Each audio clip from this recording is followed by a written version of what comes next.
Hi, I'm Noah Gervais.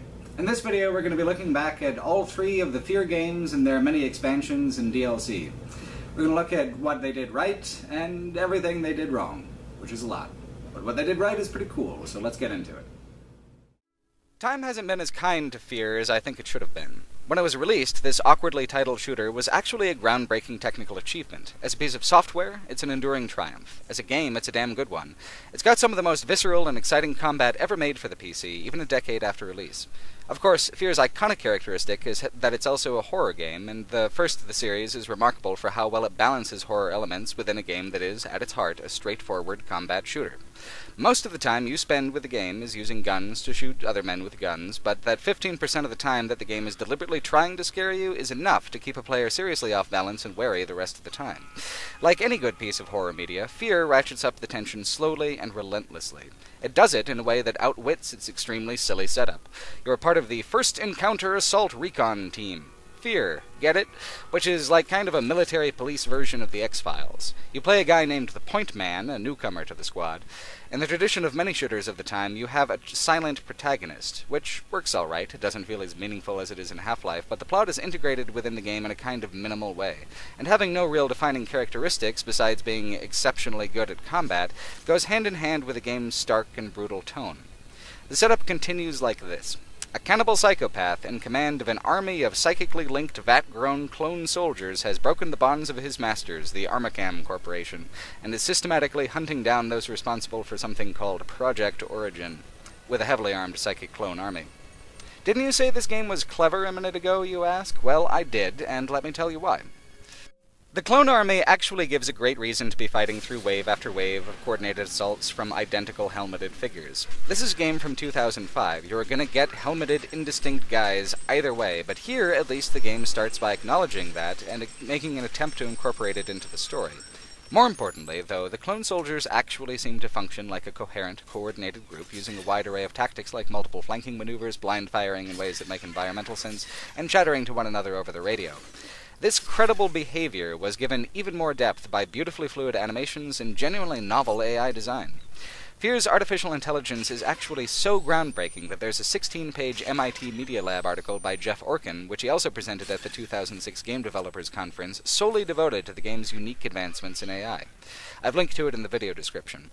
While I don't have the technical background to fully relay how innovative F.E.A.R.'s AI was at the time, and how influential it would remain, it essentially boils down to two intensely clever focal points: chaining animations, and giving the AI the ability to make dynamic plans to meet goals. That seems basic, but in actuality, using math to mimic human behavior, in this case with a process utilizing academic algorithms called strips, is incredibly complicated. F.E.A.R. was unusual in that it had one single employee totally dedicated to the AI, and the one-man process bore interesting fruit, necessitating a great deal of autonomy in the AI to make the workload manageable. To do this, they made goals separate from actions. The only things that the AI actually controlled was making a plan to move through an environment to a goal, like eliminating a threat, and playing animations, like running or ducking or firing, as it encountered objects on the way. Ballistics and audio like footsteps are handled by different systems. All the AI does is move and play animations. Previously, people would program AIs to do specific routines with specific patterns, like if you encounter cover, duck, then move around. An explicit kind of instruction, as a subroutine separate from attacking the player. The way F.E.A.R. does it is to share information and actions between goals, which makes each time the AI encounters an object unique, and lets the AI make a plan to perform a special action, like ducking behind cover, or not, depending on the stimulus, like if the player is aiming towards him. These plans are made before the frame is rendered, so there's never any hesitation in the animation. This is what gives F.E.A.R.'s enemies such a remarkably lifelike aggression. They really do plan, and they really do react, before you can see them do it. This was a big deal in 2005. A recent update to the article on F.E.A.R. on AIGameDev.com points out that the lessons that F.E.A.R. has to teach about artificial intelligence are frequently incorporated into modern AI, but in 2005, nobody had really seen a computer opponent in a first-person shooter quite so ruthless and cunning and fluid as the ones in F.E.A.R. Jeff Orkin sums it up wonderfully in the conclusion of his paper. Quote, Real-time planning empowers AI characters with the ability to reason. Think of the difference between free-defining state transitions and planning in real time as analogous to the difference between pre-rendered and real-time rendered graphics. If we render in real time, we can simulate the effects of lighting and perspective and bring the gaming experience that much closer to reality. The same can be said of planning. By planning in real time, we can simulate the affect of various factors on reasoning and adapt behavior to correspond. Horror, of course, is all about simulating the affect of danger without actually posing any. The deadly purposefulness of the AI creates an environment where you are constantly on the edge of death. While this is no survival horror game, you are very fragile compared to other shooters. The game would be almost impossible, in fact, if it didn't give you the gorgeous and infinitely useful ability to slow down time in firefights. While bullet time is most famously associated with the Max Payne trilogy, here the challenge posed by the dynamic AI is so great that bullet time transitions from gimmick to absolute necessity. Having this edge gives the player the confidence they need to move forward, even in the face of being continually overwhelmed by cunning and deadly opponents. It's an atmosphere of oppression. It's an atmosphere they exponentially multiply with the level design and aesthetics. In contrast to shooters that are oriented around cinematic set-piece battles with events triggered by advancement, F.E.A.R.s level designers tried to reach a harmony with how the AI functions, giving the player arenas that would allow the AI an opportunity to react uniquely to tactical challenges presented by both the architecture and the player.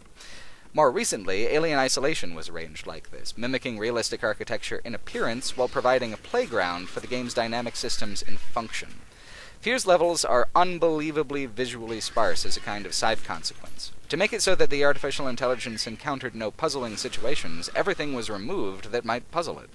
What you get is a winding series of moodily lit industrial corridors and office spaces using colored lighting, fog, and darkness to obscure, highlight, and give a player direction. It's in the tradition of early PC shooters, a deliberately vast, uncaring labyrinth with no clear way through. Some players might no longer be impressed by F.E.A.R. for these reasons. 3 hours of being stuck in some of gaming's most violent sub-basements with almost no plot advancement and no decoration certainly comes across as bland to many. The excitement comes from the shifting balance from hunter to hunted and back again as you fight through the otherwise boring corridors. The final trick up the AI's sleeve is just smoke and mirrors, but it's a critical trick, using radio chatter to make the AI seem more coordinated. Half-Life pioneered the trick, and while Half-Life's AI for its soldiers is not as complex as F.E.A.R.s, they also come across as working as a coordinated group, simply because they tell a player that they're doing so. Kill off most of a squad in F.E.A.R., you hear a furious, staticky, "We need reinforcements!" or if it's down to the last man, "He took out the whole squad!" with some yelling and cursing thrown in for good measure when the player surprises them or pulls off a particularly deadly attack. Each enemy acts independently, but the dialogue is triggered dynamically by the ebb and flow of firefight as it progresses. It's so simple, but combined with how lifelike the movement of the AI is, it absolutely seals the deal on the thrill and challenge of the shooting. The shooting's uncommonly beautiful to look at, too, on account of a huge range of particle effects, smoke effects, and semi-destructible environments that contort and spark and explode in pretty majestic ways every time you fire your gun. Every time! The slow-motion options just make these effects more impressive. Everything is more or less perfectly integrated as far as bullet impacts and bullet time are concerned. So, sure, F.E.A.R. is 85% a straightforward shooter and 15% a horror game. But the systems in place in the game, the systems of environmental damage, the systems of AI response, the systems that make each eruption of violence compellingly unique, stand on their own. F.E.A.R. would be a tense game even if it had no horror elements. It would not be quite so memorable, though. Most of the horror elements in F.E.A.R. are incredibly derivative of Japanese horror tropes, or maybe more accurately, the Hollywood remakes of Japanese horror tropes like The Ring, The Grudge, and Darkwater, an aesthetic that was really popular during F.E.A.R.'s development. It's not the novelty of these elements that make them work in F.E.A.R., it's that these particular kinds of horror elements might work even better in games than they do in movies. So, the focus of the plot is on Alma, a little girl with tremendous psychic ability who the Armacam Corporation sealed in a strange containment sphere to study. At 14, they got her pregnant with evil science, and then took her child. And then they did it again. And then she died in F.E.A.R., having known 17 years of torture and pain at the hands of Armacam is all there is to life. Anyway, her body died in F.E.A.R., but her desire for vengeance persists, and her influence has escaped the containment sphere. Which brings us to the clone army. Fettel, the psychic commander, is one of her children. She helps him break free so that he can cause the violence in the physical world that she's trying to cause in the spirit world. Besides the fact that this is kind of a bizarre mad science riff on I Spit on Your Grave and sexploitation revenge media in general, it's not a wholly bad setup. It's a better execution. Because of the difficulty of the AI, a player has to be constantly vigilant, especially on higher difficulties. Getting ambushed is an instant death sentence, so a player is always waiting for a confrontation. So, into the mix, at relatively unpredictable moments, you get a confrontation that's dark, surreal, and supernatural against a little girl ghost to whom flesh is wrapping paper and your soul is the gift. You can't fight it. And confrontation is very rare. Often you'll find Alma to simply be around, shadowing you in the background. One of the game's great strengths is that Alma appears in many of the game's dead ends and hidden places. Sure, you've just found a hidden boost to your health, but turn around and suddenly the lights flicker and it occurs to you that more health is not really the be-all, end-all of the situation. Alma might be unoriginal, but she dovetails so perfectly with the combat, all these military clones, and the true danger is a little girl with a supernatural fury. As the game progresses, you get glimpses of the teenage Alma, the corpse Alma, and as the story is revealed, she becomes sympathetic. She's a force of evil and of indiscriminate death, but she's a monster that reflects the monstrous way in which she was treated. Later titles would focus more on the sexual aspects of Alma's abuse, but F.E.A.R.s tells a pretty simple tale of evil begetting evil beyond its control or understanding. Alma isn't scary for what she is, she eventually becomes sympathetic for that. She's scary because a player has no idea when she'll pop up next, or in what context. That's F.E.A.R.s final stroke of brilliance, subversion of expectations and the level design itself. As I've said, all of the level architecture is extremely minimal. Offices, industrial spaces, all empty and blood-soaked and barren. So you're going through these spaces, and just when you get comfortable with all the concrete, you open a door to find yourself outside of normal reality, in something like a memory or a confession or a threat from Alma's ghostly imagination. Like the jump scares, the sudden shifts away from realistic architecture and the genuinely surreal quality of what you then experience makes for a great mix. Horror, like comedy, also benefits hugely from subverting expectations. It even takes the Japanese ghost girl cliché to some bold new heights. In movies like The Grudge and The Ring, a key characteristic of the horror is that it is insoluble. Absolutely everyone who watches The Ring will die, no exceptions. Everyone who enters the house in The Grudge will die, no exceptions. The curses have an on-life of their own, and they will be satisfied. So by the end of the game, it seems that you've killed F.E.A.R.s and shut down Alma's containment sphere for good, and now you just have to escape. Right? Well, no. As you escape, you're pursued by angry spirits who now seem to be able to cross freely into the physical world. It's very spooky. Your fight from the ghost is extensive and undermines the feeling of triumph and climax. When you do get back to street level, it's bright and quiet. Too quiet. An apocalyptic explosion destroys the city as a consequence of your shutting down the sphere. But you're rescued by the last of the F.E.A.R. team. Everything's gonna be okay after all! You've won! Of course, it wouldn't really be in the vein of Eastern horror if that was the ending. F.E.A.R. is a horror shooter because it's so much more about disempowerment and tension than it is about empowerment and success. In a game like that, the player can't truly win. In a story like this, Alma would never truly be defeated by any conventional means. So, Alma wins instead. Alma always wins. That was one of the great things about F.E.A.R., a real knockout ending. Monolith produced the original F.E.A.R., but the ending was such an excellent cliffhanger and the game was such a commercial success that an expansion was quickly developed by Timegate Studios at the request of publisher Vivendi. It's a great expansion. It's got a great moment to begin on, too. Extraction Point continues the Point Man's journey right after the helicopter crash where Alma makes her semi-surprising appearance at the end of the main campaign. So what you begin with is a city that's been half destroyed by a blast and then destroyed the rest of the way by Alma's unbound supernatural hatred. It's the natural next step. It doubles down on the bleak, oppressive tone while introducing new supernatural enemies and allowing for a much more urban, sprawling level design aesthetic than in the main campaign. It's not post-apocalyptic, it's ghost-apocalyptic, and that is a hell of a hook. Unfortunately, the execution isn't nearly as tight as in Monolith's base game. While the AI supposedly received improvements, the difficulty was tweaked in weird ways, and players will probably want to select the difficulty above the one they played in the main game to have the same rhythm of experience. And it's based in the same subversion of player expectations as the first as well, which is a good thing. In terms of plot, it's very simple. Flee through the crumbling city to the extraction point on the hospital roof. There's some crazy nonsense about F.E.A.R. returning as a spirit. They even have F.E.A.R. literally say to the player, "I know it doesn't make any sense." But they just do that so you can fight the replicas again. So what's subversive about any of this? The fact that you fail at everything you try to accomplish, that every perceived win turns to ash in your fingers. That's the persistent mood of the expansion. Easily the best moment of its type is when Holiday, a survivor from the main campaign, gets torn apart by faceless spirits. First, the game has him accompany you for a lengthy segment through several blocks of construction yards and warehouses. The warehouses are a really bland part of the game. F.E.A.R. always struggles with a kind of generic industrial look on account of its minimalist approach, but Timegate noticeably struggles more than Monolith to make these areas as compelling. What Timegate does, just as well or better, is these surprise moments of surreal horror. These spirits are foreshadowed and glimpsed in passing for over an hour of play before they tear Holiday to shreds, and to have the other shoe drop in such a spectacular eruption of crazy occult violence is just fantastic. Overall, Extraction Point is an interesting expansion because it hits higher highs in terms of horror and lower lows in terms of level design than the main campaign.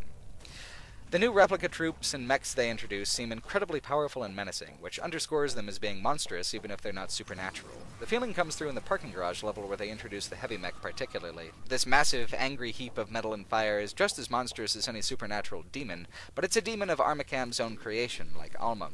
To balance her otherworldly evil, Armacam and the replicas represent a kind of corporate evil, an all-consuming destructive force born out of human greed instead of demonic malice. Wandering the city, with no one left but corpses and soldiers and shadows, feels incredibly oppressive and merciless, which is exactly what F.E.A.R. is about as a game. Increasing the rate at which Alma appears and the player experiences hallucinations dovetails with the ghost-apocalyptic vibe, and helps the pacing a great deal as well. The original campaign did have one major flaw, and that's pacing. I'd say almost a third of the game is spent in an office high-rise, and fully half of it is spent in concrete hallways. What plot there is makes little sense and is distributed unevenly. And that's okay, because the characters are as paper-thin as the plot, and the game doesn't really care about them.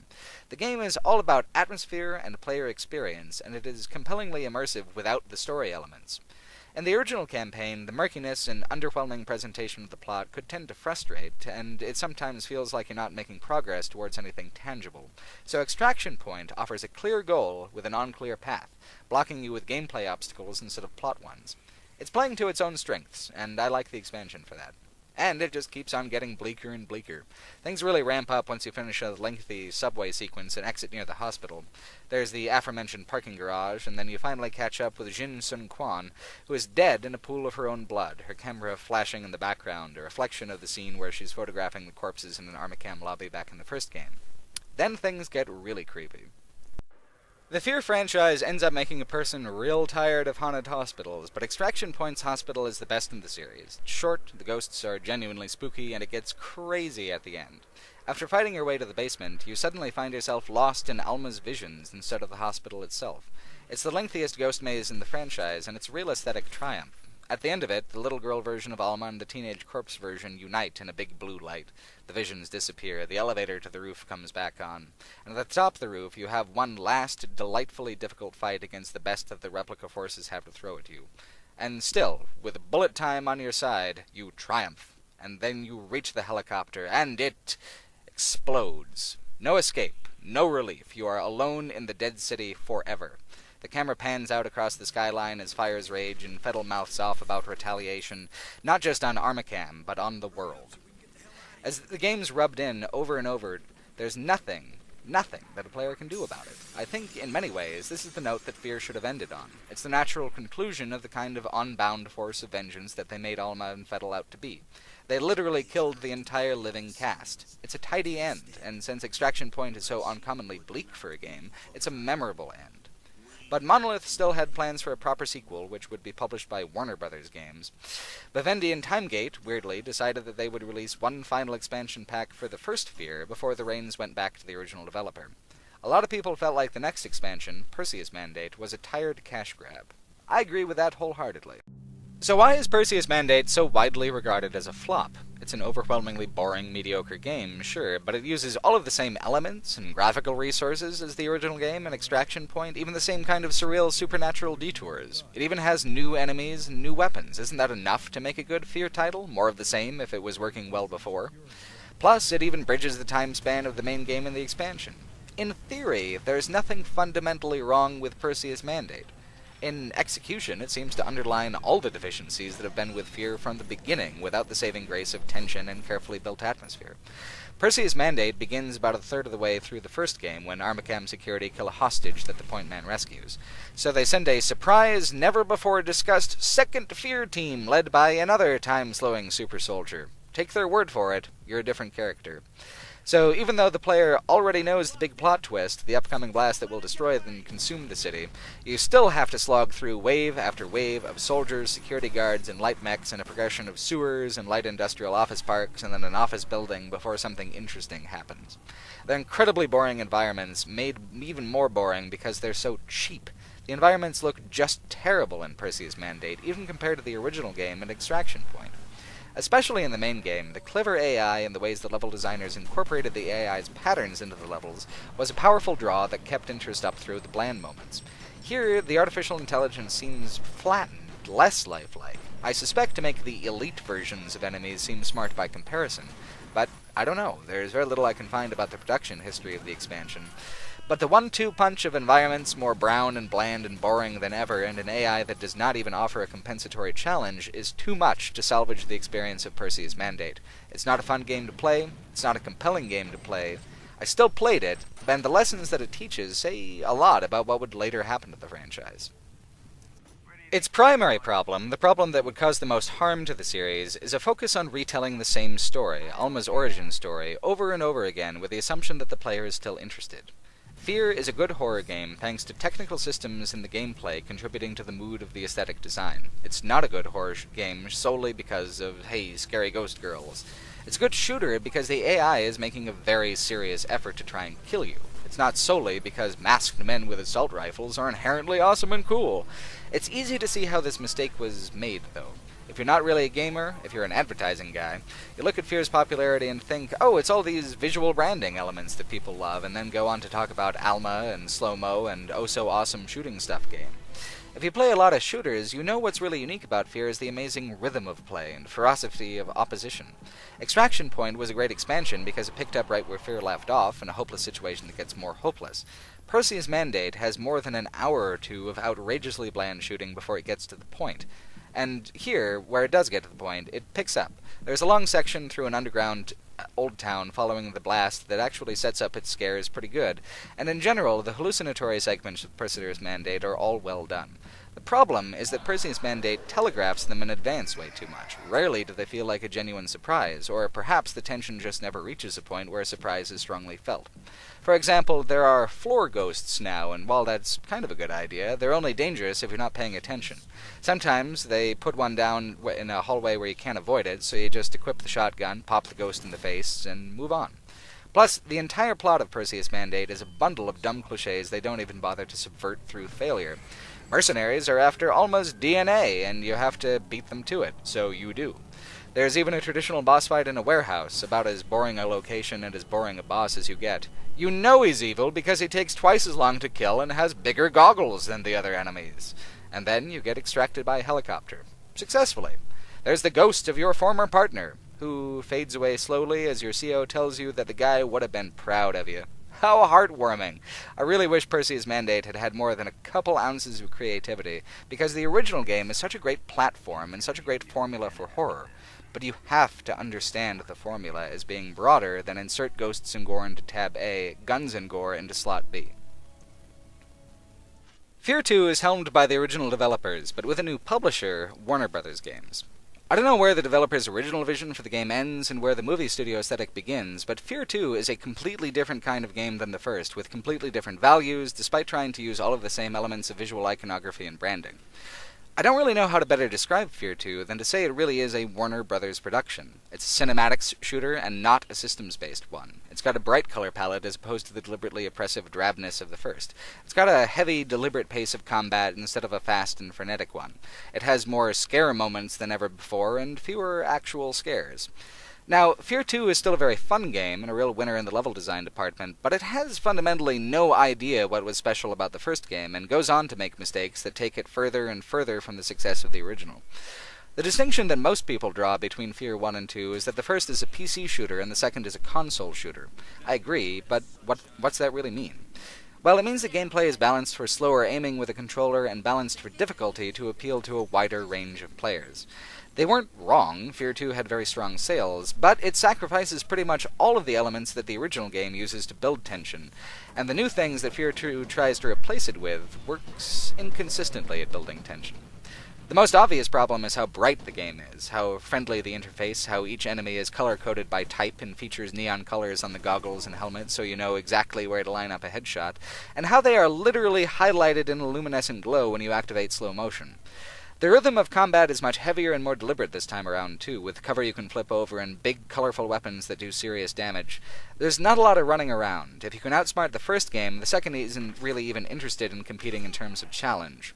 They kept many of the same elements, radio chatter, fluid and varied animations, use of flanking tactics, but they also broke the enemies down into specific types. Shotgunners, snipers, machine gunners. Each has a specific set of behaviors that's notably more limited than the first game's AI. There, enemies were all more or less the same, but they were dynamic enough to be completely unpredictable. Here, there's a lot of variety, but a huge markup on predictability. Predictability kills a horror game, but it does alright by the action genre. Ultimately, F.E.A.R. 2 broke down to that. Its values are of an action movie and not a horror game. It's the difference between supernatural horror and supernatural spectacle. F.E.A.R. 2 is terrible at building tension for a variety of reasons, and being too damn bright and colorful is a good place to start. The heart of it, though, is that F.E.A.R. 2 wants to be cool way more than it wants to be scary. Way more. And since it wants to be a cinematic shooter, it also includes way more plot and dialogue than any of the previous titles. It leverages the plot into set-piece horror, like a haunted house. In the first game, scares come from moving through a disquietingly empty but otherwise normal environment with a constant threat you understand and an intermittent overpowering threat that you don't understand, with no idea when one will bleed into the other. The second game moves you from room to room to see what carefully placed spooky thing they put there for you.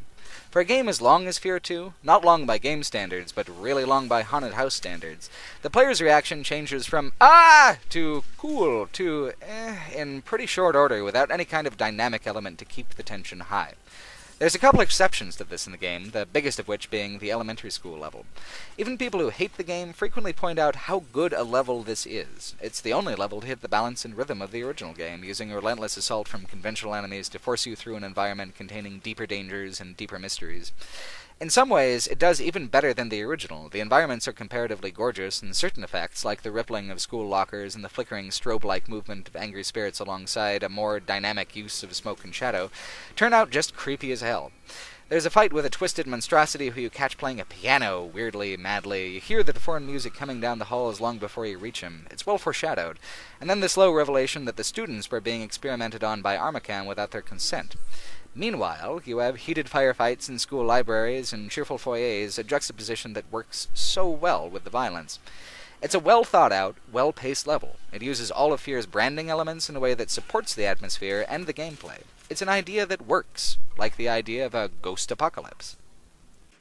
F.E.A.R. 2 begins with the explosion that ends the first game, but ignores the events of both expansions. Extraction Point and Perseus Mandate are considered non-canonical. What is canonical is the explosion is bad news. Not only is the city destroyed, but the ghosts have killed what seems like everyone who might be left. Here's where the cinematic approach that F.E.A.R. 2 takes really shines. Games are particularly strong at doing post-apocalyptic, but the addition of all these horror elements and the freshness of the devastation really make F.E.A.R. 2 feel novel during the urban sections. They're well-designed urban battlefields, sometimes too short, returning you to underground corridors way sooner than you want them to, but very engaging for the time that you're there. Set design is something kind of unique in games. In theater, for movies, it just has to hold up to the angle that you're showing it from. Level designers in games have to come up with environments that are compelling from every angle. Not everybody hits that goal, but it's a common goal. For all its other inconsistencies, F.E.A.R. 2 really does have a fantastic sense of presentation and flow in the level design. It's a big enough strength that it could have carried the game farther than it did if it wasn't for how comparatively overblown the plot is. F.E.A.R. 2 figures most of its audience hasn't played the first game, and so retells the plot through massive information dumps and after shooting things for a long enough time.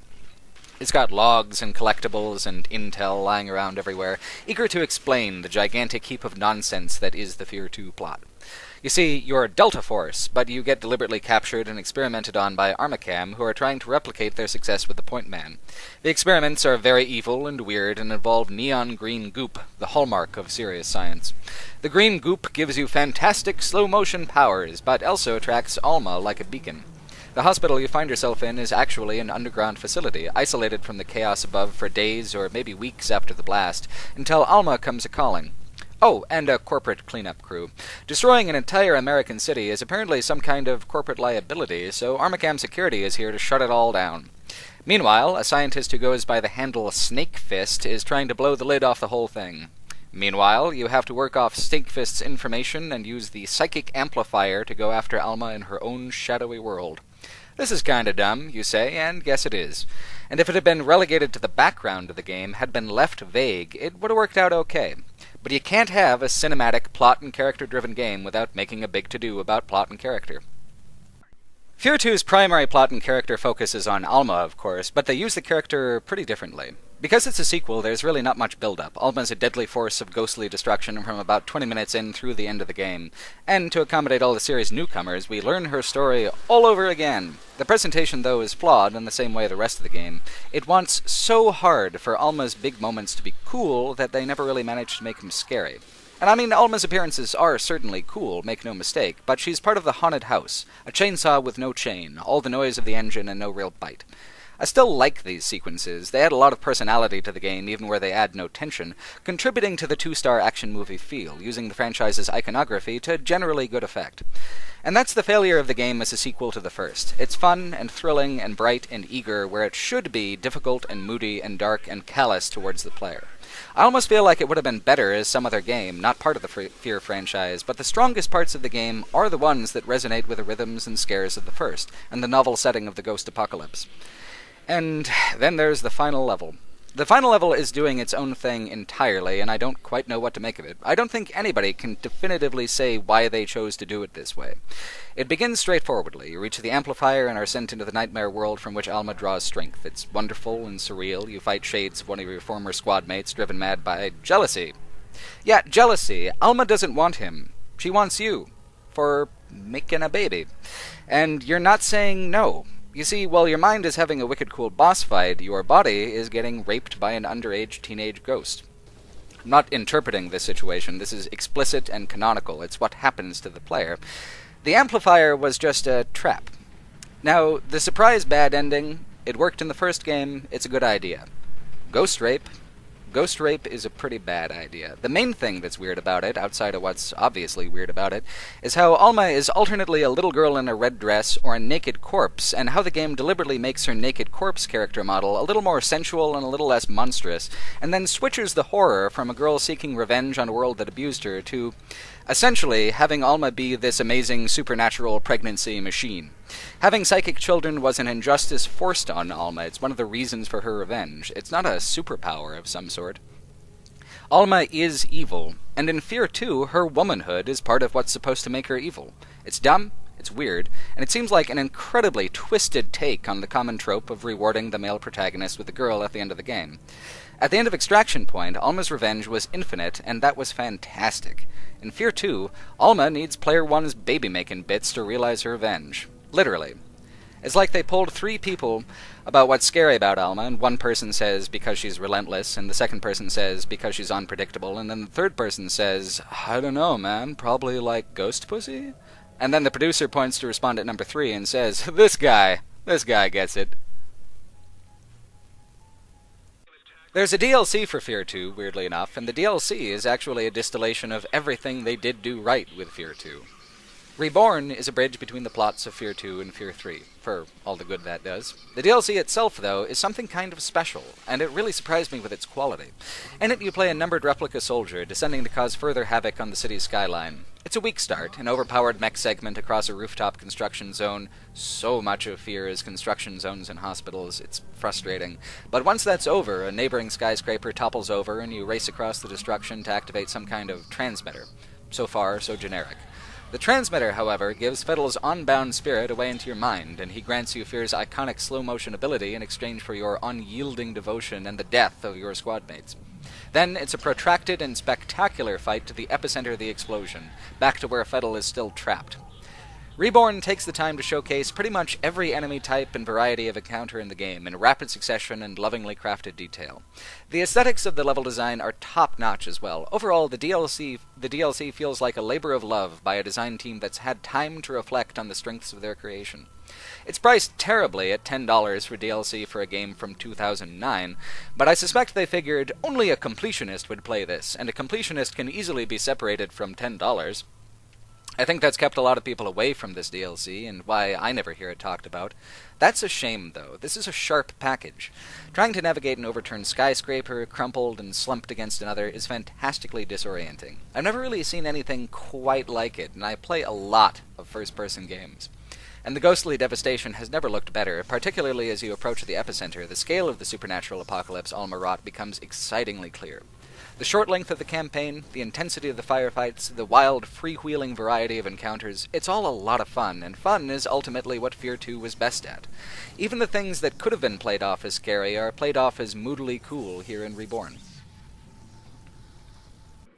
Another part of Reborn's peculiar charisma is that it gets its subversive feel back. F.E.A.R. 2 used objectives and information conveyed through the HUD without comment or really even necessity. Here, your objectives are in the form of bizarre psychic imperatives from F.E.A.R.s. It's delightful to have the fact that players blindly follow objective instructions highlighted in this way. I mean, sure, F.E.A.R. coming back is kinda dumb, but they did it in Extraction Point, and I'm used to the idea. There's not a lot of supernatural stuff either, but what there is really well done. Eventually, you reach a church where the Origin facility once stood. It's a hallucination, sure, but it's a damn cool one. You're tested by phantom soldiers, and then, proving yourself worthy, you give yourself over to F.E.A.R., who takes off your helmet and reveals something kind of important that many F.E.A.R. fans may have missed. The clones all have F.E.A.R.'s face. He controls a psychic army of himself. And then F.E.A.R. possesses the poor stray clone. So, now you've got all the story components that F.E.A.R. 3 would use. Alma's pregnancy, the destruction of the city, which F.E.A.R. 3 would call Fairport, and F.E.A.R.'s release into the world at large. So then they got legendary action horror director John Carpenter and screenwriter Steve Niles of 30 Days of Night fame to come in on the project. The only people they didn't get was Monolith. F.E.A.R. 3 would be developed by Day One Studios, who worked on the console port of the original game. F.E.A.R. 2 had already moved the series from horror to supernatural action. How much damage could the newcomer possibly do to the franchise? I'm going to start off talking about F.E.A.R. 3 by talking about what others have said about it, beginning with John Carpenter. In a 2005 interview about the original F.E.A.R., which he was a spokesperson for, he said, "I always approach a game, mainly because of my background as a director, in terms of its graphic look. How does it look? Does it look real? Does it feel real to play? And I thought when I played F.E.A.R. and watched F.E.A.R., this game has taken a giant step forward in terms of gaming. This is awesome. The freedom of movement, the character development on screen, the graphics, it's just a whole lot of fun." Then, in a 2010 interview about F.E.A.R. 3, he reiterated, "It's all about gameplay. That's the secret," going on to say about shooters in particular, "Tell me who I am, what to shoot, how much ammo I have, and where to get health." Okay, so John Carpenter sees fun gameplay as a game's defining characteristic. Jason Frederick, F.E.A.R. 3's associate producer, characterized the game like this in a 2011 interview. Quote, "We definitely wanted to make sure we nailed all the tenets that make the F.E.A.R. games stand out from the pack. The series has been known to seamlessly blend great storytelling, frenetic combat, and horror, and F.E.A.R. 3 is no different. When we began writing the story, it wasn't long before we decided to focus on this incredibly compelling family consisting of Point Man, F.E.A.R., and Alma. Adding co-op made perfect sense for us and breathes new life into the series." End quote. Okay, so it's all about the gameplay and co-op, and it thinks the Point Man is compelling. So how'd it turn out? Colin Moriarty, writing for IGN in 2011, said, quote, "A horror and gore-inspired romp, F.E.A.R. 3 approaches the conventions of first-person shooters from a different perspective and successfully mixes together familiar gameplay elements with a unique and authentically chilling setting. F.E.A.R. 3 isn't without its problems, and these problems stop it from being a top-echelon shooter. Still, its tendency to go off the beaten path is largely successful and will appeal to shooter fans and horror aficionados alike. From the single-player campaign that can be played through twice with 2 different characters, to the co-op campaign that you can play through with a friend locally or online, to an incredibly thoughtful multiplayer offering, F.E.A.R. 3 has a lot going for it." End quote. Reviews, in general, skew above average to good. John Carpenter is very proud of it personally. I can't help but ask, are we talking about the same game? The game I played, and Steam insists it is indeed F.E.A.R. 3, is possibly the most self-defeating game I've ever seen. It is a game that conceptualizes literally everything about itself in terms of branding and consumer appeal. It is a complete and total mess. How could this happen? Well, F.E.A.R. 3 is what happens when you design a game that decides it needs a unique marketable concept, co-op in F.E.A.R. 3's case, and then makes the entire game bend and contort to serve the concept. There's a whole heaping helping of stupid on top of it, but it's co-op, the thing that they clearly thought was the most important thing about F.E.A.R. 3, that is the most destructive to what the game is supposed to be, both in terms of being a horror game and in terms of being an action game. It's terrible on both counts. But let's break down its failures as an action game first, since all of the F.E.A.R. games are more about action than they are about horror. The most obvious, avoidable failure is that as an action game, it is derivative of every shooter cliché imaginable, stealing here and there from almost every popular shooter of the time, except, critically, the earlier F.E.A.R. titles. It has regenerating health, it has systems of points, perks, and rewards that stays persistent across multiplayer and multiple playthroughs. In fact, completing the game nets you only roughly half of the available experience levels. You're supposed to play this game in co-op. Yes, they say you can do it single player, and you can do it single player, but the experience is literally no different from co-op. You're playing the exact same campaign without player 2. As you play, each player is supposed to compete for who gets the most points. You get points for everything. Picking up items, picking your nose, slaying enemies, anything. Playing F.E.A.R. 3 is a constant stream of colorful pop-ups telling you how great you are at this game. The first game was so successful at creating tension and a bleak atmosphere. Even if F.E.A.R. 3 was good at creating atmosphere, and it categorically isn't, all this positive feedback from the point systems would kill it. In a way, getting these bonuses becomes more important than anything going on in the game. They're the basis of the competitive co-op, and they change the ending if you do play co-op. Since the plot makes no sense and the levels are aggressively boring and terrible, you're pretty much reduced to thinking, I might as well try for 10 more grenade kills for these made-up useless points, and spend the next 20 minutes thinking about grenade opportunity and ignoring everything else. Or you could simply not care, and the game will cheerfully give you bonus after bonus after bonus anyway. Maybe that would be okay if the gameplay had the rhythm and challenge of previous titles, whether the ferocious AI of the first or the wide variety of enemy classes in the second, but F.E.A.R. 3 takes a different approach. To accommodate two players moving through an area together in co-op without getting separated, the game continually closes off areas you've already passed through to prevent backtracking. This means that every combat encounter is an arena combat encounter with a wide open space and dozens of enemies. Of course, they have less variety than the second game, and they're all dumber than a bag of hammers, but they're deadly. So what you get if you play single player are massive arenas with cheaply overpowered enemies who don't use tactics, but do rush and overwhelm the player if you can't smash them quickly enough. It's seriously cheap and very reductive, especially in regards to melee enemies like the laughable hellhounds and the cultists. They just hop over walls, rush at you, and you kill them until F.E.A.R. tells you not to anymore via in-game dialogue. It's a no-effort approach. It's what you get when you make assumptions about how shooters are, quote, supposed to be, and reduce F.E.A.R. to its back-of-the-box selling points. When Jason Frederick said, quote, we definitely wanted to make sure we nailed all the tenets that make F.E.A.R. games stand out from the pack, what he seemed to have meant was including things from previous games on a checklist. Slow-mo? Yep. Alma? Check. More blood on the walls than paint on the walls? Check. Guns and stuff? Double check. Well, alright, there's all the tenets that make F.E.A.R. stand out from the pack right there. Game finished. Throw in some weird-looking enemies and then we're done. I don't think anything underlines how massively Day One Studios missed the point of the game than the second level of 8 levels. 8 big ol' 45-minute levels. You see, 9 months passed between F.E.A.R. 2 and F.E.A.R. 3. Can you guess why? And the Point Man's been captured by Armacam and is being held at a secret facility in South America. The facility is an abandoned asylum. It's not actually very creepy, but the game assumes asylum plus blood equals creepy, so there you go. That's the first level. Then when you escape, you have to spend close to an hour fighting through the slums of Rio de Janeiro to reach a helicopter and fly back to Fairport. Does that sound familiar? It should, because the entire level is a ripoff, and I mean a direct ripoff of the Favela level from Call of Duty Modern Warfare 2, presented without comment. It's a cheap knockoff, too. It looks terrible and is a tedious chore to play through. And it's over 10% of the entire game. Literally, the only reason I can think of for its inclusion is some kind of bizarre assumption that if Call of Duty did it, all shooters that want to make money should do it, no matter how inappropriate to the setting. That's F.E.A.R. 3 in a nutshell. It cares more about its image as a product than its coherency as a game, by a huge margin. There are a lot of weird assumptions at work in F.E.A.R. 3 about how a shooter is supposed to be, the weirdest of which is that despite the fact that this is a cinematic, cutscene-driven, dialogue-heavy shooter, they still make the Point Man a silent protagonist. In cutscenes. He has a beard this time, which perhaps counts as character development, but to make up for Point Man's silence, they have F.E.A.R. monologue incessantly and in a deliberately annoying way. F.E.A.R. has always been a weird cannibal psychopath, but he was a quiet and soft-spoken cannibal psychopath in the first game. He was mysterious. It kinda worked. Here, he not only never shuts up, but constantly talks to the Point Man, talks to Player 1 in the most condescending tone possible.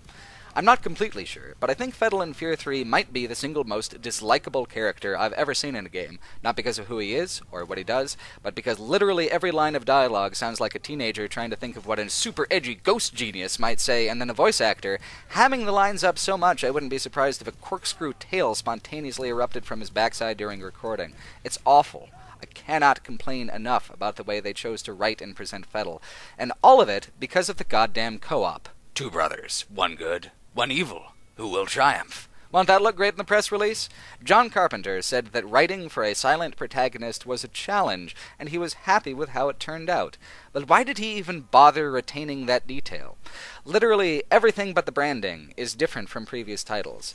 This is the detail they decide is too important to change? Fuck that. The silent protagonist was used in the first game because the pacing is seamless and the plot is relayed in real time. There are no cutscenes. It is not a cinematic shooter. F.E.A.R. 2 was a cinematic shooter, but they still had more than one character, and conversations happened around your character and included your character, even if Beckett didn't contribute anything. And the plot was still advanced in real time, instead of with cutscenes. F.E.A.R. 3 pretty much just has Fettel. Fettel in the cutscenes, and Fettel doing running commentary throughout each and every level, with the entire point of Fettel's character being that he's an insufferable jackass. So you've got all the same characters as earlier games, and a continuation of the plot with zero understanding of how to use those elements. Least of all, Alma. Alma's changed a lot, screenwriter Steve Niles said. She's a lot more aggressive. She's a mother. She's got more to protect and defend this time. In that very same interview, John Carpenter had this to say after being asked about the game's weirder sexual themes, like the fact that the whole plot revolves around trying to stop Alma's ghost pregnancy. He said, "The only sex I've ever seen in a game is in God of War 3, with a scene where you have sex off-screen and punch the button. Man, I punched the button." Okay, so clearly Carpenter wasn't really going to try to handle the game's sexual themes delicately, but it would have been probably okay if Niles had been talking about F.E.A.R. 3 with any accuracy. Because Alma is not aggressive in the least. In fact, she has no agency and no effect on the story whatsoever. F.E.A.R. 3 is all about Fettel leading the point man through 7 themed levels, a haunted Costco, the suburbs, an airport, a big bridge. I mean, a spooky big bridge. And then Fettel and the point man reaching Beckett, your character from F.E.A.R. 2. Even though Beckett was a silent protagonist too, the game has no problem scripting lines for him to yell about the horror of ghost rape and demand that you abort the ghost baby ASAP. Now, as weird of a thing as it was in F.E.A.R. 2, as poor of a choice it was to make Alma's sexuality part of what's monstrous about her, F.E.A.R. 2 doesn't even begin to compare to F.E.A.R. 3 in terms of how exploitatively schlocky they play the character. Either this scene or the end of the game. It's hard to pick what turned out worse, but let's talk about how Alma is used throughout the whole campaign, as a brand icon. There are Alma jump scares scattered throughout the level, supposedly randomly triggered, but I never felt like that was the case because she never poses any threat. She's purely decorative. And it's almost always spooky little girl Alma, because teenage corpse Alma is very busy being pregnant. 9 months pregnant! During which time Fairport has been taken over by Armacam, and everything with the plot just kinda chilled on hold. They make it very obvious that Fairport is supposed to be a knockoff version of Seattle, so one thinks that the US government might take an interest, but since Armacam is openly killing everyone in Rio de Janeiro in Mission 2, who can say? Who gives a shit? The game has more holes than plot anyway, and it sure talks a lot, so you'd hope that wasn't the case. Anyway, Alma's biggest contribution to the game is big shockwaves from her supernatural contractions. I'm serious. She knocks helicopters out of the sky and shatters every window in the city with her lady bits. There's not even really any revenge or a sense of her even having a motivation. She's just on dead and knocked up, and that is her entire character arc. You'd think that wouldn't be the case, because they spend almost an hour of cutscenes in the whole final level making sure the player understands that Fettel and the Point Man are sympathetic characters, even though one never speaks and the other is a narcissistic psychopath cannibal. The whole last level, which makes no sense, we just sort of end up in an Armacam facility after the airport level with a lot of dialogue in between and no actual explanation. Within the facility, you fight the Creep, a monstrous projection of the hatred Alma has for Harlan Wade. Fettel says it's not Alma's fault they're a family of monsters, it's Wade's. So you go around, shattering memories of Wade to weaken him, and then when he's good and sad because he was so mean to everybody, you have an uninspired boss fight that could either be Dead Space or Mass Effect 2. I'm honestly not really sure which they were trying to rip off more. You see, Fettel and Point Man were innocents. They didn't want to become monsters. So then when the boss fight is over, it's up to them to decide what to do with Alma and her baby. There's two options. Either Fettel gets his way, and he eats Alma's body alive to consume her spirit and grow strong, and then he raises the baby as his acolyte. The other option is that Point Man can kill Fettel, somehow, and then save the baby while Alma dies from whatever weird undead childbirth complications there are associated with that sort of thing. Then he gets to leave a hero and probably go shack up with Jin Sun Quan, the only other female character in the game, because he's manly and she's really into supernatural killers that never speak. And if you think that's the tackiest thing you ever heard in your fucking life, get a load of how they determine which ending. Point totals from co-op play. As the brothers struggle to the death, your totals from each of the 4 categories of point bonuses flash on the screen. The better performer is labeled the favored son and gets to decide if their mother gets eaten or just tossed aside. So, yeah. The character who drowned the entire world in her sorrow and anger back in Extraction Point is just a baby-dispensing device to award either Player 1 or Player 2 in F.E.A.R. 3. The good guy gets the girl, the bad guy gets the power.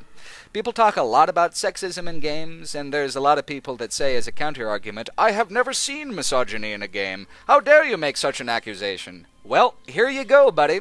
I didn't expect to find misogyny in F.E.A.R. 3, but the ending of this game is explicitly sexist on so many stupid, pointless levels, and this is on top of a game whose actual gameplay is tedious, whose level design is asinine, and whose dialogue makes Uwe Boll look like an artistic genius.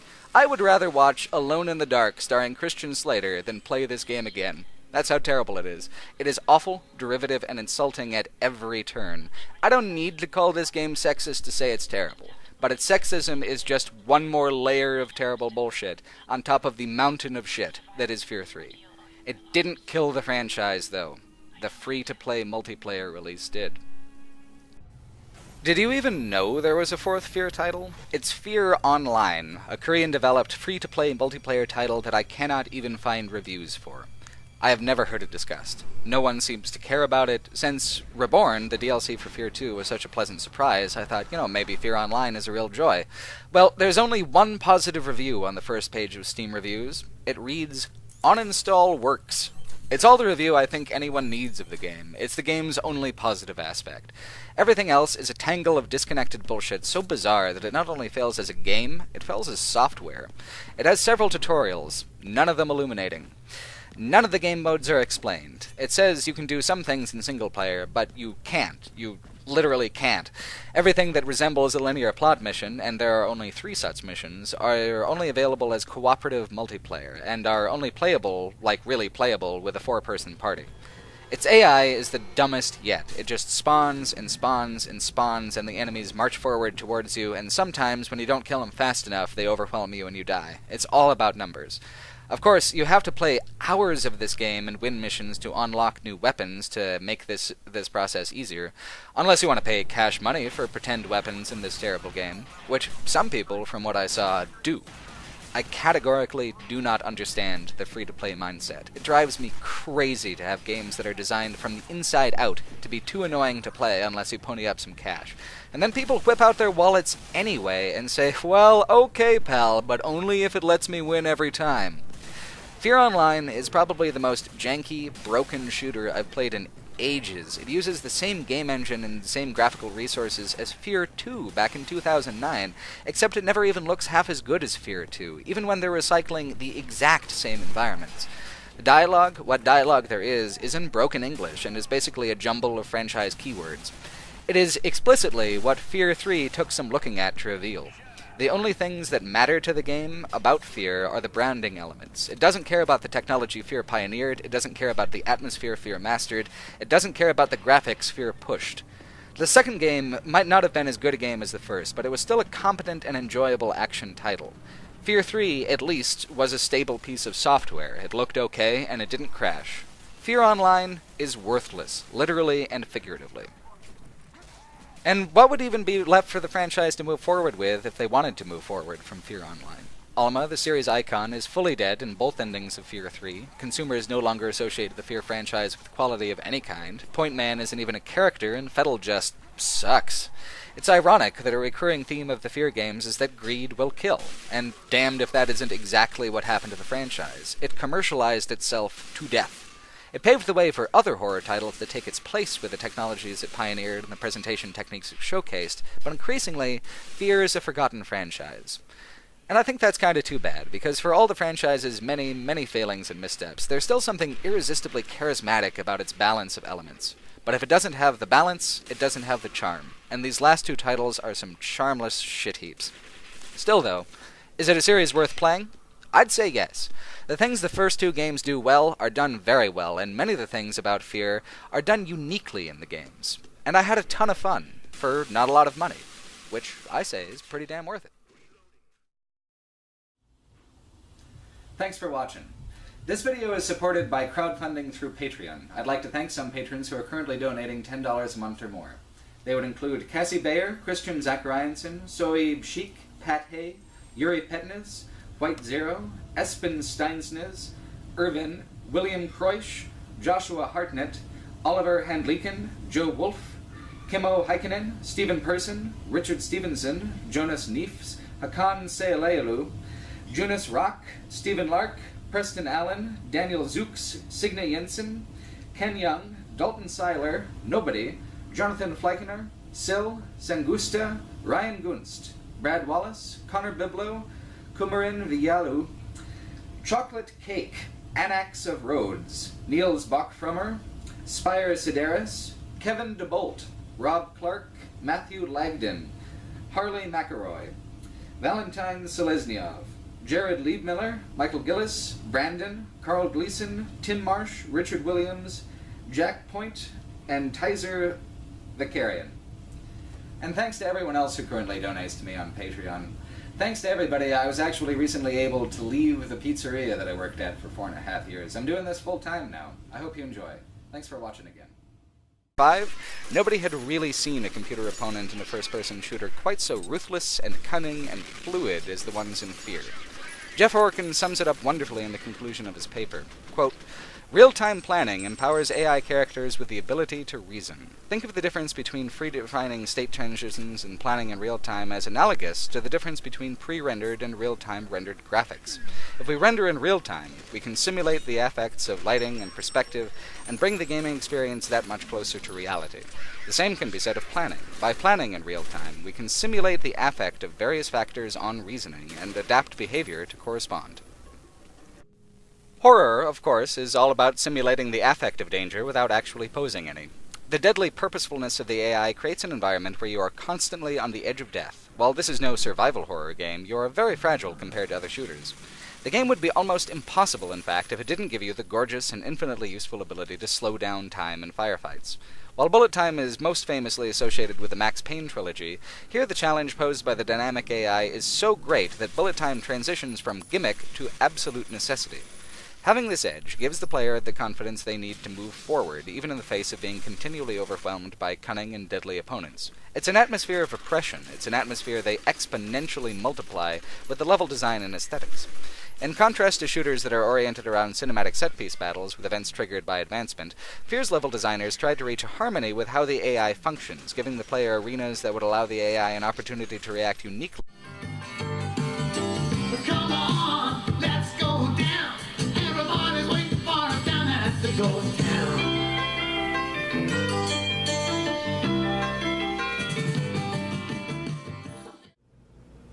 Hi, I'm Noah Gervais. In this video we're going to be looking back at all 3 of the F.E.A.R. games and their many expansions and DLC. We're going to look at what they did right and everything they did wrong, which is a lot. But what they did right is pretty cool, so let's get into it. Time hasn't been as kind to F.E.A.R. as I think it should have been. When it was released, this awkwardly titled shooter was actually a groundbreaking technical achievement. As a piece of software, it's an enduring triumph. As a game, it's a damn good one. It's got some of the most visceral and exciting combat ever made for the PC, even a decade after release. Of course, F.E.A.R.'s iconic characteristic is that it's also a horror game, and the first of the series is remarkable for how well it balances horror elements within a game that is, at its heart, a straightforward combat shooter. Most of the time you spend with the game is using guns to shoot other men with guns, but that 15% of the time that the game is deliberately trying to scare you is enough to keep a player seriously off balance and wary the rest of the time. Like any good piece of horror media, F.E.A.R. ratchets up the tension slowly and relentlessly. It does it in a way that outwits its extremely silly setup. You're part of the First Encounter Assault Recon Team. F.E.A.R., get it?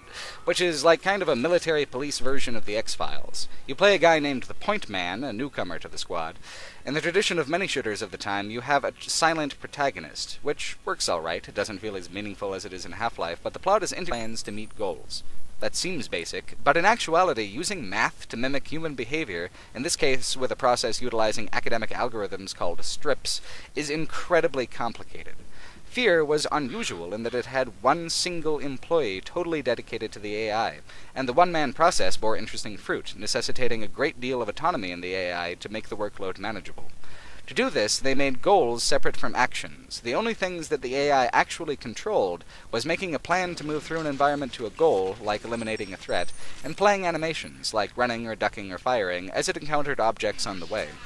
Ballistics and audio like footsteps are handled by different systems. All the AI does is move and play animations. Previously, people would program AIs to do specific routines with specific patterns, like if you encounter cover, duck, then move around. An explicit kind of instruction, as a subroutine separate from attacking the player. The way F.E.A.R. does it is to share information and actions between goals, which makes each time the AI encounters an object unique, and lets the AI make a plan to perform a special action, like ducking behind cover, or not, depending on the stimulus, like if the player is aiming towards them. These plans are made before the frame is rendered, so there's never any hesitation in the animation. This is what gives F.E.A.R.'s enemies such a remarkably lifelike aggression. They really do plan, and they really do react, before you can see them do it. This was a big deal in 2005. A recent update to the article on F.E.A.R. on AIGameDev.com points out that the lessons that F.E.A.R. has to teach about artificial intelligence are frequently incorporated into modern AI, but in 2000 Fleet, tactical challenges presented by both the architecture and the player. More recently, Alien Isolation was arranged like this, mimicking realistic architecture in appearance while providing a playground for the game's dynamic systems in function. F.E.A.R.'s levels are unbelievably visually sparse as a kind of side consequence. To make it so that the artificial intelligence encountered no puzzling situations, everything was removed that might puzzle it. What you get is a winding series of moodily lit industrial corridors and office spaces using colored lighting, fog, and darkness to obscure, highlight, and give a player direction. It's in the tradition of early PC shooters, a deliberately vast, uncaring labyrinth with no clear way through. Some players might no longer be impressed by F.E.A.R. for these reasons. 3 hours of being stuck in some of gaming's most violent sub-basements with almost no plot advancement and no decoration certainly comes across as bland to many. The excitement comes from the shifting balance from hunter to hunted and back again as you fight through the otherwise boring corridors. The final trick up the AI's sleeve is just smoke and mirrors, but it's a critical trick, using radio chatter to make the AI seem more coordinated. Half-Life pioneered the trick, and while Half-Life's AI for its soldiers is not as complex as F.E.A.R.'s, they also come across as working as a coordinated group, simply because they tell a player that they're doing so. Kill off most of a squad, and F.E.A.R. you hear a furious, staticky, "We need reinforcements!" or if it's down to the last man, "He took out the whole squad!"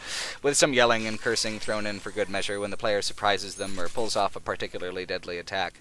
Each enemy acts independently, but the dialogue is triggered dynamically by the ebb and flow of firefight as it progresses, integrated within the game in a kind of minimal way, and having no real defining characteristics besides being exceptionally good at combat, goes hand in hand with the game's stark and brutal tone. The setup continues like this. A cannibal psychopath in command of an army of psychically linked vat-grown clone soldiers has broken the bonds of his masters, the Armacam Corporation, and is systematically hunting down those responsible for something called Project Origin, with a heavily armed psychic clone army. Didn't you say this game was clever a minute ago, you ask? Well, I did, and let me tell you why. The clone army actually gives a great reason to be fighting through wave after wave of coordinated assaults from identical helmeted figures. This is a game from 2005. You're gonna get helmeted, indistinct guys either way, but here, at least, the game starts by acknowledging that and making an attempt to incorporate it into the story. More importantly, though, the clone soldiers actually seem to function like a coherent, coordinated group using a wide array of tactics like multiple flanking maneuvers, blind firing in ways that make environmental sense, and chattering to one another over the radio. This credible behavior was given even more depth by beautifully fluid animations and genuinely novel AI design.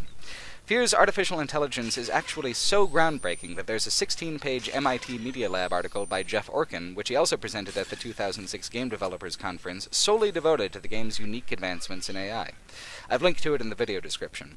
While I don't have the technical background to fully relay how innovative F.E.A.R.'s AI was at the time, and how influential it would remain, it essentially boils down to two intensely clever focal points: chaining animations, and giving the AI the ability to make dynamic